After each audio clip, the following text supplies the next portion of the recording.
Episode start होते ही सबसे पहले हम देखते हैं शाओया, बै बै और हुआ युहाओ तीनों ही श्रेक सिटी में पहुंच चुके होते हैं। जहां पर आते ही शाओया तो इन सब से आगे आ जाती है। हालांकि ये तीनों ही एकेडमी में जाने के लिए एक्साइटेड तो होते हैं, मगर शाओया कुछ ज्यादा ही एक्साइटेड होती है और इसी के साथ ही इन सब से कहती है, तुम लोग कितना पीछे क्यों चल रहे हो, तुम लोगों को भी जल्दी जल्दी मेरे साथ चलना चाहिए। जहाँ पर हुआ युहाओ अपनी कम फिजिकल स्ट्रेंथ होने की वजह से यहाँ पर आने तक ही काफी ज्यादा थक चुका होता है और इसी के साथ ही शाओया से कहता है, हम लोग पीछे इसलिए रह जाते हैं क्योंकि आप बहुत ज्यादा फास्टली चल रही हो। जिसके साथ ही शाओया युहाओ को बताती है, हम लोग अपनी डेस्टिनेशन पर पहुंच चुके हैं। इस जगह का नाम श्रेक सिटी है। जिसके साथ ही हम देखते हैं श्रेक सिटी के काफी ज्यादा अमेजिंग से एक्सटीरियर व्यू को। और लास्ट के टाइम जब के वक्त हमने इसे साउलैंड 1 में देखा था, तब के वक्त से बहुत ज्यादा एडवांस लग रही होती है। जिसके साथ ही शाओया युहाओ को बताती है, हमारे वर्ल्ड की टॉप 1 लेवल की एकेडमी श्रेक एकेडमी इसी जगह पर मौजूद है।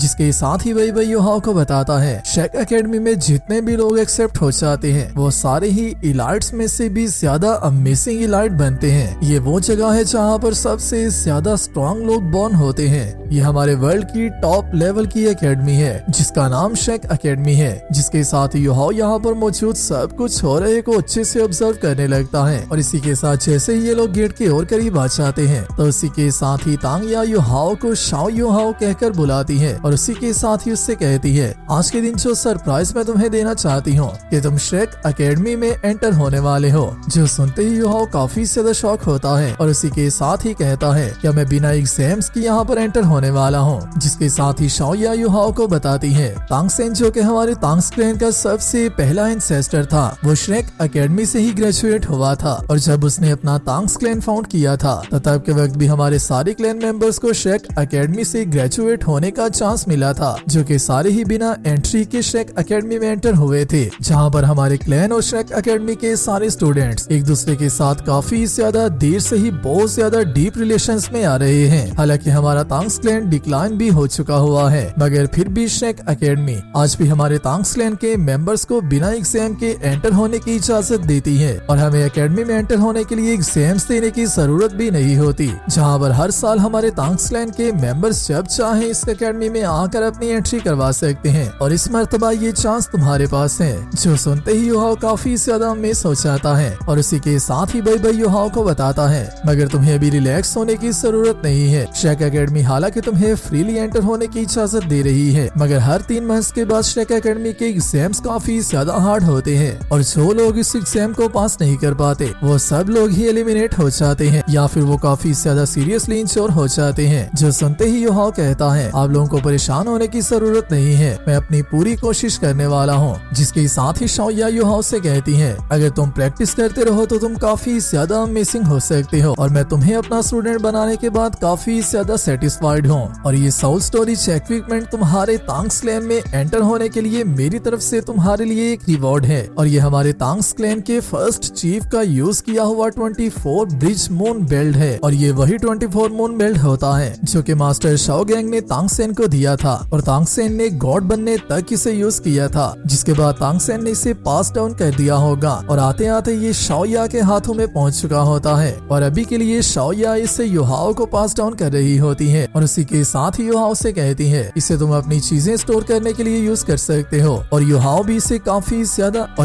इसे प्लेयर समझते हुए काफी ज्यादा मिस होते हुए एक्सेप्ट कर लेता है। इवन के शाओया को मास्टर भी कहता है, जिस पर शाओया उसे अभी के लिए मास्टर ना कहने का और ज्यादा स्मार्ट ना बनने का कहती है। हालांकि युहाओ यहाँ पर सिर्फ अपनी ड्यूटी ही पूरी कर रहा होता है, जबकि उसने तांग्स क्लैन को ज्वाइन कर लिया होता है। तो फिर चाहते ना चाहते हुए भी शाओया युहाओ की मास्टर ही लगती है। बट मास्टर होने के साथ साथ ये दोनों कोलीग्स भी हैं, क्योंकि ये दोनों जंगल से एक साथ फाइट करते हुए बाहर आए हैं। और यहाँ पर शाओया ने जबकि युहाओ को इस बात के लिए कह दिया होता है कि युहाओ को उसे टीचर कहने की जरूरत नहीं है, तो फिर इसका मतलब ये है कि शाओया ने युहाओ को रिकॉग्नाइज कर लिया हुआ है। जिसके साथ ही शाओया ये बेल्ट देते ही युहाओ से कहती है, हम लोग ऑलरेडी श्रेक एकेडमी के काफी ज्यादा करीब आ चुके हुए हैं, इस सिटी के थ्रू हम लोग सीधा एकेडमी में जा सकते हैं। जो कहते ही ये लोग आगे बढ़ना स्टार्ट कर देते हैं और जैसे ही ये लोग एकेडमी में एंटर हो जाते हैं तो यहाँ पर टेक्नोलॉजी की काफी ज्यादा भरमार एक मर्तबा ही युहाओ को देखने को मिलती है, जहाँ पर एयर बलून्स, ट्रेन्स, बसेस और इतनी ज्यादा एडवांस कन्वेंस को देखकर युहाओ काफी काफी ज्यादा शॉक हो जाता है, क्योंकि ये सारा व्यू युहाओ अपनी लाइफ में पहली मर्तबा देख रहा होता है। और इसे देखते हुए युहाओ काफी ज्यादा अमेज भी हो जाता है और इसी के साथ ही बई से पूछता है क्या ये सारी कन्वेंसी साउल गाइड के थ्रू चलती है, जिस पर बई उसे बताता है ये ट्रांसपोर्ट साउल गाइड है। शेक सिटी की साउल गाइड टेक्नोलॉजी हमारे डोलवो कॉन्टिनेंट के काफी ज्यादा कंट्रीज से भी ज्यादा एडवांस है और सिर्फ रियो एम्पायर से ही सेकंड नंबर पर है, जिसका मतलब ये है कि अभी के लिए पूरे कॉन्टिनेंट में शेक सिटी सबसे ज्यादा एडवांस सिटीज में सेकंड नंबर पर आता है, जो कि अपने आप में ही काफी ज्यादा अमेजिंग बात है। जिसके साथ ही युहाओ कहता है मैंने इवन के ड्यूक्स मेंशन में भी इतनी ज्यादा एडवांस साउल गाइड को भी नहीं देखा हुआ। ये देखने में सच में काफी ज्यादा अमेजिंग व्यू है, मगर इन सब पर शाओया जरा भी अमेज नहीं लग रही होती। जिस पर बई युहाओ को बताता है शेक एकेडमी का अभी का स्टेटस आज से 4000 साल पहले हुई वॉर की वजह से बना हुआ है, जो वॉर पूरे डोलवो कॉन्टिनेंट और रियो कॉन्टिनेंट के दरमियान हुई थी।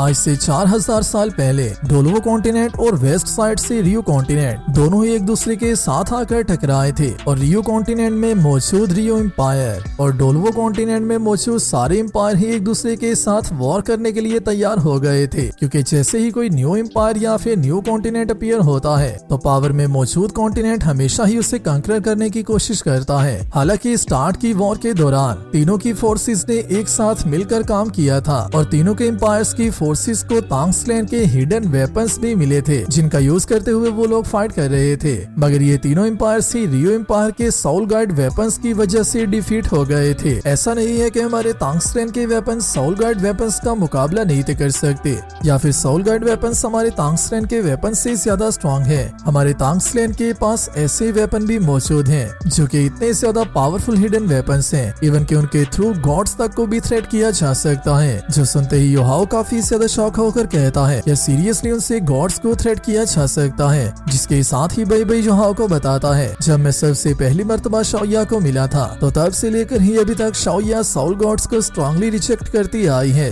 मगर शाओया भी अपनी बात पर गलत नहीं है। इतने ज्यादा पावरफुल हिडन वेपन्स भी मौजूद हैं जिनके थ्रू गॉड्स तक को भी थ्रेट किया जा सकता है। ये बात सच है, मगर उन सारे वेपन्स को सिर्फ तांग्सलैंड का एंसेस्टर तांगसेन ही यूज कर सकता है और तांगसेन ने ही उन सब को क्रिएट किया था, जो कि तांगसेन ने लो गॉ डिवाइन क्राफ्ट्समैन गॉड के थ्रू क्रिएट करवाया था, जो कि सारे ही अपने आप में काफी ज्यादा पावरफुल वेपन थे। मगर अगर उसके अलावा बात की जाए कॉमन हिडन वेपन्स की तो वो सारे ही साउल गाइड वेपन्स से ज्यादा स्ट्रॉन्ग नहीं है, बल्कि साउल गाइड वेपन्स आल्सो अपने आप में ही काफी ज्यादा मिसिंग टेक्नोलॉजी है, जिसकी वजह से ही ये सारी कंफ्यूजन पैदा हुई थी और उसी की वजह से ही डोलवो कॉन्टिनेंट की सारी एलाइड फोर्सेस क्राइसिस का शिकार हो गई थी और रियो एम्पायर से हार गई थी। मगर जैसे ही ये सारे एम्पायर क्राइसिस का शिकार हुए थे तो तब के वक्त उन सब ने मिलकर अपनी हेल्प के लिए शेक एकेडमी को बुलाया था, जहाँ पर शेक एकेडमी के फॉर्मर डीन उनकी हेल्प करने के लिए गए थे, जो कि अपने साथ नियरली कॉन्टिनेंट के 60 ग्रैंड साउलैंड मास्टर्स को लेकर गए थे और वहाँ पर उन्होंने टेम्पोरेरीली 3 आर्मीज को क्रिएट किया था,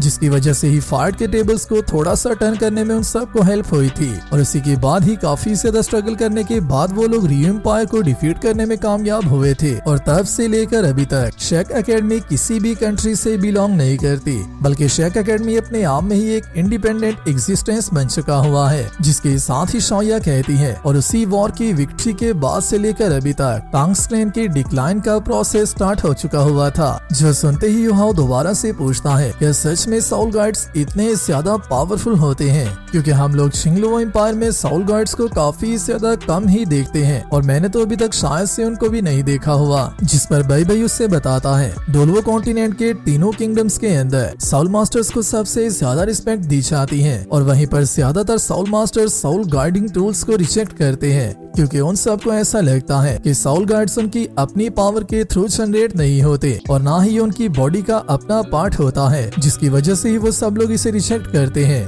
मगर वहीं पर साउल गाइडिंग पावर सिर्फ एक्स्ट्रा ऑर्डिनरी पावर ही नहीं है, मगर वहीं पर ही इसके अपने पूरे साउल मास्टर सिस्टम पर ही काफी ज्यादा हार्मिंग इफेक्ट्स हैं। जो सुनते ही युहाओ दोबारा से पूछता है आखिरकार ये कैसे हार्मिंग इफेक्ट्स हो सकते हैं, जिस पर बई उसे बताता है साउल गाइड एक ऐसा इंस्ट्रूमेंट है जिसे कि साउल पावर के थ्रू ड्राइव किया जाता है। साउल पावर हमारी एनर्जी होती है जिसे कि हम लोग ट्रांसफॉर्म करने के बाद साउल गार्ड्स के थ्रू रिलीज करते हैं। और अगर हम लोग चाहें तो हम लोग उसे काफी ज्यादा वेरियस एलिमेंट्स में और काफी ज्यादा हाइड्रोथर्मल पावर के थ्रू रिलीज कर सकते हैं। एग्जाम्पल के तौर पर तुम एक फायर साउल मास्टर के बारे में ही बात कर सकते हो, जो कि आल्सो अभी के लिए आइस साउल स्किल्स को भी यूज कर सकता है, जिसकी वजह से हमारे साउल मास्टर रियल एम के सारे एंशिएंट बैटल रूल्स, जो कि सेम एट्रीब्यूट के साथ फाइट करने के रूल्स हुआ करते थे, आज के दिन उनमें से कोई रूल भी अप्लाई नहीं होता, क्योंकि एक एक इंसान के पास अपनी पावर को काफी ज्यादा डिफरेंट टाइप्स में यूज करने का तरीका आ चुका हुआ है। जो सुनते ही युहाओ कहता है, तो क्या इसका मतलब ये है कि साउल गार्ड फंक्शन के थ्रू कोई भी साउल मास्टर अपनी और भी साउल स्किल्स को बना सकता है और साउल फोर्स एट्रीब्यूट्स की लिमिट्स को इग्नोर करते हुए अपनी पावर को और भी ज्यादा मिसिंग कर सकता है। जिस पर बेबे उससे बताता है, साउल गार्ड में किसी भी तरह की साउल लिंक्स और साउल मास्टर्स के मतलब को टोटली चेंज कर दिया गया हुआ है और अभी के लिए तो डोल्वो कॉन्टिनेंट में मौजूद काफी ज्यादा लोग ही साउल गार्ड्स को रिसीव करते हैं और उनको यूज भी करते हैं, मगर अपर और नोबल क्लास के लोग अभी भी उन्हें रिफ्यूज ही करते हैं। जो सुनते ही युहाओ दोबारा से कहता है, मगर हमारी सोसाइटी के लिए इन सारे वेपन्स को एक्सेप्ट करना इतना ज्यादा इजी क्यों था? लोगों ने इतनी आसानी से इस सब को एक्सेप्ट क्यों कर लिया हुआ है? क्योंकि इसकी वजह से तो हमारे साउल मास्टर रियलम का पूरा ओरिजिन ही चेंज हो रहा है। जिस पर बेबे उससे बताता है, किसी भी कंट्री के अंदर कुछ ही साउल मास्टर्स हुआ करते थे और उनमें से भी काफी ज्यादा लोग तो ऐसे हुआ करते थे जिनकी साउल पावर काफी ज्यादा वीक हुआ करती थी और जबकि वो सब लोग ही अपनी लाइफ और अपनी एबिलिटीज को और भी ज्यादा इम्प्रूव करना चाहते हैं, अपने स्टेटस को और भी ज्यादा हाई बनाना चाहते हैं,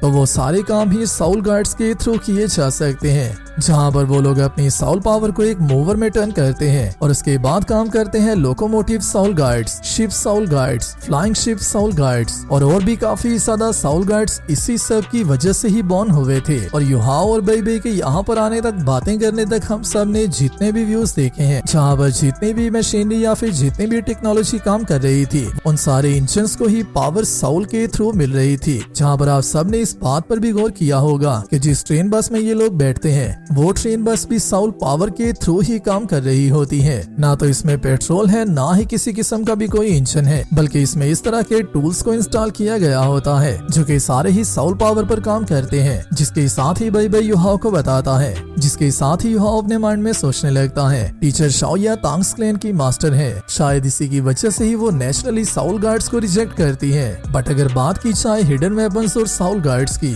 तो ये दोनों ही एक दूसरे के ऑपोजिट तो नहीं है, बल्कि इन दोनों का ओरिजिन कहीं ना कहीं से एक दूसरे के साथ मिलता हो सकता है। और युहाओ की यही थिंकिंग पूरे साउल लैंड वर्ल्ड में एक न्यू चेंजिंग को लेकर आने वाली है, जिसके बारे में हम लोग आने वाले टाइम में डिटेल से बात करेंगे। तो जैसे ही ये सब बातें हो जाती हैं, तो उसी के साथ ही युहाओ, बेबे और शाओया तीनों ही शेक एकेडमी के गेट के पास पहुंच जाते हैं। जहाँ पर आते ही बेबे युहाओ को बताता है, हम लोग यहाँ पर आ चुके हुए हैं। और इसी के साथ ही ये लोग ट्रेन बस से नीचे आकर शेक एकेडमी की तरफ बढ़ना स्टार्ट कर देते हैं। जहाँ पर जैसे ही ये लोग शेक एकेडमी के गेट पर पहुँचते हैं, तो उसी के साथ ही एक स्टूडेंट बेबे को वेलकम करता है और उसी के साथ ही बेबे उस स्टूडेंट को बताता है, मेरे साथ मौजूद इस लड़के का नाम युहाओ है और ये हमारे तांग्स क्लैन का न्यू डिसाइपल है और ये इस ईयर के आ रहे एग्जाम्स में पार्ट लेने वाला है, जिसकी वजह से मैं इसे यहाँ पर रजिस्ट्रेशन के लिए लेकर आया हूँ। जो कहते ही वो इंसान इन सबको अपने साथ लेकर आगे बढ़ना स्टार्ट कर देता है, मगर जैसे ही ये लोग आगे जा रहे होते हैं, तो युहाओ इस सब को देखकर काफी ज्यादा शॉक होता है और उसी के साथ ही अपने माइंड में सोचता है, यहाँ पर मौजूद सारे डिसाइपल ही सीनियर बेई की काफी ज्यादा रिस्पेक्ट करते हैं और सीनियर बेई का स्टेटस हमारी एकेडमी में शायद से काफी ज्यादा अमेजिंग है। जिसके साथ ही जैसे ही ये लोग एकेडमी के अंदर आ जाते हैं, तो उसी के साथ ही इन सब के सामने मौजूद होते हैं 7 स्टैचूज, जिनके के रिदम का जरा भी ख्याल नहीं रखा गया होता। जहाँ पर इन सब का दिल किया शाओवू को लगा दिया, ना इन सब को कपल वाइज क्रिएट किया गया होता है, मगर जहाँ तक मुझे लगता है इन सब को पावर वाइज क्रिएट किया गया होता है। जहाँ पर पावर के मामले में 2nd नंबर पर शाओवू, 3rd नंबर पर दाई मुबाई,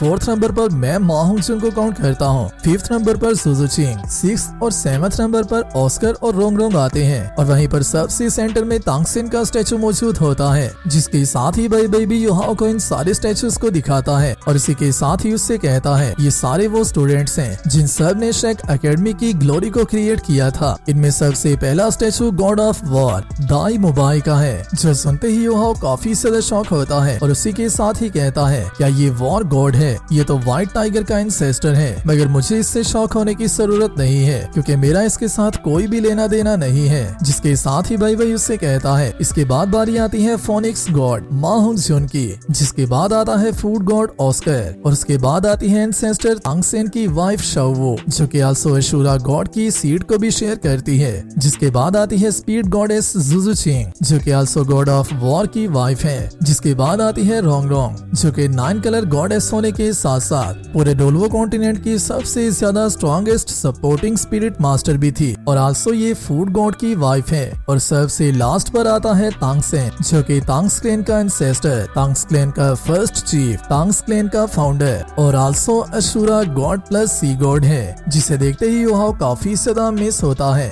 और उसी के साथ ही कहता है इस स्टैचू को देखने से भी मुझे इस बात की फीलिंग आ रही है कि तांगसेन अपने आप में ही काफी ज्यादा मेजेस्टिक पर्सन है और तांगसेन का चार्म काफी ज्यादा मिसिंग है। जिसके साथ ही ये सब लोग तांगसेन को अपनी रिस्पेक्ट पे करते हैं, जो कि तांग्स क्लैन के किसी भी मेंबर के लिए करना लाजमी है। और उसी के साथ ही हम लोग देखते हैं एकेडमी के एक व्यू को और इस व्यू को देखने के बाद मुझे ऐसी फीलिंग आ रही थी कि हालांकि 10,000 साल में पूरा कॉन्टिनेंट ही चेंज हो गया है, साउथलैंड की कोई भी एक चीज भी वैसी नहीं रही, मगर शेक एकेडमी आज भी बिल्कुल वैसी है जैसा कि हमने इसे साउथलैंड के स्टार्टिंग के कुछ एपिसोड्स में देखा था। आज भी वही बिल्डिंग्स हमें देखने को मिलती हैं, आज भी वही सारी डेकोरेशन वहीं पर मौजूद थी, जो कि अपने आप में ही काफी ज्यादा मिसिंग बात थी। और इस व्यू को देखते हुए मुझे ऐसा लग रहा था कि शायद से हम सब ने साउथलैंड 1 को दोबारा से देखना स्टार्ट कर दिया हुआ है। जिसके साथ जैसे ही ये सब लोग आगे बढ़ते हैं तो उसी के साथ ही इन सब के सामने शेक एकेडमी के तीनों फाउंडर्स का स्टेचू आ जाता है, जिस पर बेई युहाओ को बताता है सबसे मिडिल में जो इंसान मौजूद है वो आल्सो मेरे एंसेस्टर्स में से है, जिनका नाम यू शाओ गैंग है, जो कि अपने आप में ही काफी ज्यादा ग्रेट मास्टर थे। उन्होंने शेक एकेडमी के मार्शल साउल डिवीजन की टीचिंग बेस को क्रिएट किया था और मास्टर शाओ गैंग हमारे डोलवो कॉन्टिनेंट के टॉप 10 आउटस्टैंडिंग मास्टर्स में से एक हैं, जिनकी साइड पर उनकी वाइफ मौजूद है, जिनका नाम लियो अरलोंग है। और उसके बाद आती है बारी उनके बेस्ट फ्रेंड और शेक एकेडमी के पहले डीन मास्टर फ्लेंडर की। और जिस तरह से युहाओ तांगसेन के स्टेचू को देखकर काफी ज्यादा शौक और अमेज हो रहा था, उसी तरह से मैं मास्टर फ्लेंडर के स्टेचू को देखकर काफी ज्यादा शौक और अमेज हो रहा था, क्योंकि मास्टर फ्लेंडर का चार्म उनके स्टेचू में और भी ज्यादा अमेजिंग लग रहा था। जिसके साथ ही बेई युहाओ को बताता है शेक एकेडमी के तीनों पहले मास्टर्स आल्सो गोल्डन ट्राइंगल के नाम से भी जाने जाते हैं। जिसके साथ ही हमारा पार्ट 1 यहीं पर कंप्लीट होता है। वीडियो अच्छी लगी है वीडियो को लाइक कर दो और नेक्स्ट आने वाली वीडियो के लिए चैनल को सब्सक्राइब लाजमी कर लेना। मैं मिलता हूँ आप सबसे नेक्स्ट वीडियो में, तब तक अपना और अपने प्यारों का ख्याल रखियो।